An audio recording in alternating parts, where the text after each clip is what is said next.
Hi mga kabaling cooks!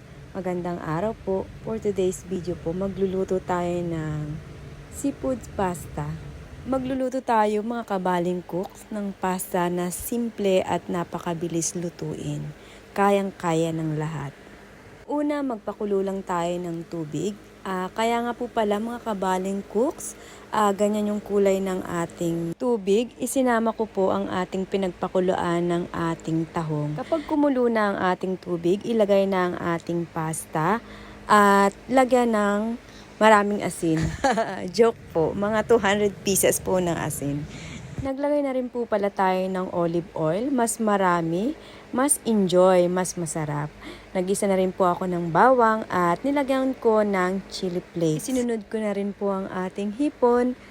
Binalatan ko na rin po ang ating hipon pero hindi ko po tinanggalan ng ulo kasi nandyan po yung mas lasa ng ating hipon para sumama sa ating sauce. Isinunod ko na rin po ang ating tahong at ang ating sihi.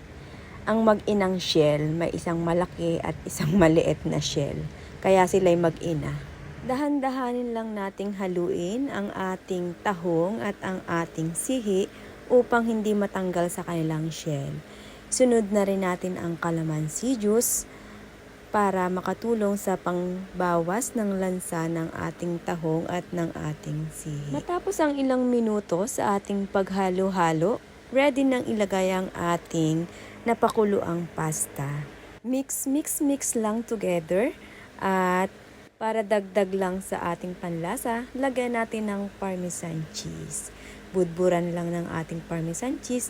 It's alright. Thank you. See you next post.